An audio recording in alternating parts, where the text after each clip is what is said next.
આમોદ શહેરમાં કાયદો અને વ્યવસ્થાના લીરે લીલા ઉડાડતી એક અત્યંત ગંભીર અને સળગતી ઘટના સામે આવી છે, જેને પગલે સમગ્ર નગરમાં ભારે ચર્ચા, ગભરાટ અને તીવ્ર આક્રોશની લાગણી ફેલાઈ ગઈ છે. પ્રાપ્ત વિગતો અનુસાર આમોદના નવા ડેપોની પાછળ આ ભયાનક હત્યાકાંડને અંજામ આપવામાં આવ્યો હતો. અંદાજે 25 થી 30 વર્ષની વયના મહેબૂબ મૈડા ઉર્ફે લાલા નામના નિર્દોષ યુવકની અજાણ્યા તત્વો દ્વારા ક્રૂરતાપૂર્વક હત્યા કરવામાં આવતા સમગ્ર પંથક ધ્રુજી ઉઠ્યો છે. આ ચકચારી ઘટનાની જાણ થતાં સ્થાનિક પોલીસનો કાફલો તાત્કાલિક ઘટના સ્થળે દોડી ગયો હતો અને પરિસ્થિતિ પર કાબૂ મેળવવા કાયદેસરની તપાસનો ધમધમાટ શરૂ કર્યો છે. સરેઆમ બનેલી આ ઘટનાને કારણે સ્થાનિક રહીશોમાં વહીવટીતંત્ર અને ગુનેગારોના મનોબળ સામે ભારે રોષ જોવા મળી રહ્યો છે.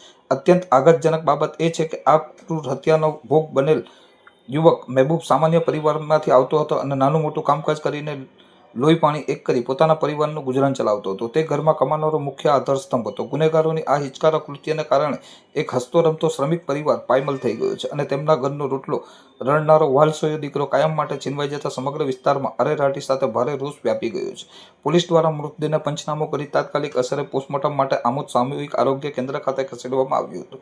યુવકની ધાતકી હત્યાના સમાચાર વાયુવેગે પ્રસરતા હોસ્પિટલ પરિસરમાં માનવ મહેરામણ ઉમટી પડ્યું હતું, જેને પગલે થોડા સમય માટે ભારે અફરાતફરી અને તંગદિલીનો માહોલ સર્જાયો હતો. આ અણધારી આફતથી મૃતકના પરિવારજનોને ઘેરા શોકમાં ડૂબી ગયા છે અને ન્યાયની માંગ સાથે તેઓનું આક્રત કાળજું કંપાવી મૂકે તેવું હતું. ગુનેગારોને કયા ચોક્કસ કારણસર કે અદાવતમાં આ હિચકારું પગલું ભર્યું અને આ ગુનામાં કોણ કોણ સંડોવાયેલું છે તે દિશામાં પોલીસે જુદી જુદી ટીમો બનાવી કડા ખાતે તપાસ શરૂ કરી દીધી છે. પોલીસ તંત્ર દ્વારા આ મામલે આકરી કાર્યવાહીની ખાતરી આપવામાં આવી છે અને ટૂંક સમયમાં સત્તાવાર જાહેરાત સાથે સમગ્ર વિગતો અને ગુનેગારોના ચહેરા બેનકાબ થશે તેમ માનવામાં આવી રહ્યું છે.